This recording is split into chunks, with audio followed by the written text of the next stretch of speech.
Hi guys, this is Chuck in USA, Virginia. I'm going to show you some high-tech, some tricks and trades I learned since I had my Vista of over 60 hours hunting the field. So I'm going to go over each control, and this is going to, basically apply to this pure civil or relic hunting settings, which are far different from hunting modern trashy sites. And so I'm just going to go over the settings I use. Um, of course, the first setting is your gain level, which is set at 45, of course. Threshold level, I usually set at 45 minimum. Sometimes in hot grounds 44. But the main key to get the really good depth out of the Vista X is to set both of these up high as you can.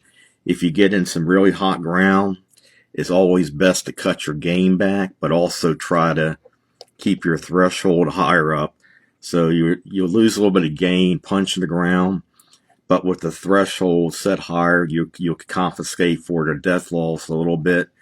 But it's better to do that than to cut the threshold back and keep the gain up. So that's one thing I learned. So keep your gain at preset, minimum of 40 to 45 on your threshold to get maximum depth. Your ground balance, it's pretty simple. You start off the left and you try to get into a spot where there's no tone, no high tone or low tone. There's a couple situations where the grounds kind of changes a lot. So what you might want to try to do, it's an option if you want to do, it's better in my opinion to keep the ground balance set a slightly positive so you get a low tone versus of getting quiet all the time. Because all the analog machines I've used over the years, it's called like positive ground balancing. If you get some really minimalized ground, and you lose, you won't lose, you lose more objects in bad ground if your ground balance is more in the negative to quiet. So you put up with it, keep your low tone a little bit higher, and of course you got to have your tone volume set, and that way you can hear the low tones. That's just a tip if you're getting some really minimalized ground. The volume, of course, always keep a maximum.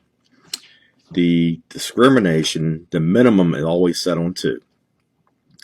The alternate, I set no higher than 3 for many reasons. You set at 3, you will pick small lead up, Civil War bullets up, Civil War buttons up. You'll pick gold coins, silver coins, copper coins. And if you go up any higher, say 35 or over, you're going to increase your chances of missing a gold coin and some smaller lead objects. So for pure relic hunting, and leave it at 30, and you'll knock out all the nails, even with the first mode. But the second alternate mode, you'll knock out the bigger iron. So that's the maximum levels you want to set your discrimination on for relic hunting. Then of course down to controls, you got the hold it forward, it's all metal. Middle's 2-tone, forward is alternate. And one more thing I want to bring out is with the new octagon coil. A lot of times you'll get a very deep reading in a low tone, a high tone, and it's mixed with a little bit of the low tone. But if you sweep in different directions, a lot of times it'll go just a high tone. So if any chances you get like a high tone and a little bit of low tone mix, go and investigate that. Maybe cut this down to 2.5. Cut this down and just kind of experiment between these two. And I found a couple instances where I got a high tone with a slight low tone. It did turn out to be a good target. But if you got like a nail or a big iron, you can easily tell by the second mode, alternate mode at 3, it's flat out iron. So, and also the speed that you sweep the coil is very important. If you go too fast or too slow, you can actually make this target sound better or worse. So everybody uses a DeepTech knows what I'm talking about. I can't really demonstrate, but it's a real smooth, steady coil movement will give you a nice, smooth, high tone. And after a while, all of us people that use DeepTechs, you'll y'all know what I'm talking about. If you go too slow or too fast, it can make the low tone come in before the high tone. But if you do the right speed, the high tone usually comes in. Also, if you think it's a questionable target, 90% of the time, if you go in different directions, it sounds good. It's going to be a good target. If you go two directions with low tones, a good chance it's going to be iron. So, and one more thing, which is important, is use a good quality set of headphones. Now, these are ones that I use here in Virginia. They're making them for years. They're called Gray Ghost.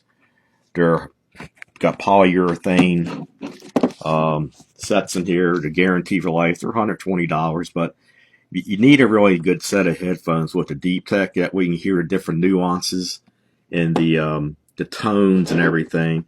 The Vista X to me over my Warrior and a lot of machines, after you use a while, there's a lot of little tone variations and nuances that I'm starting to learn, but I can tell now what silver sounds like now a little easier. Bullets and buttons sound like. It's hard to explain, but they sound broader or sharper.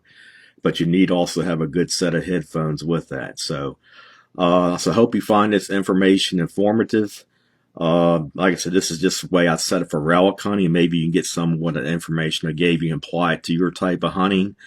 But this is a good type of settings I run to get maximum depth. And you can knock some small foil out with these settings, but if you go to parks, pull tabs, and bottle caps, these are not the settings that you probably want to use. You probably want to go higher. So, like I said before, this is the settings I use. All I do is pure relic hunting. So, hope you all enjoy this and take some information. Maybe if you tweak some of your adjustments towards mine, you can be more successful finding some good stuff in the future. Take care.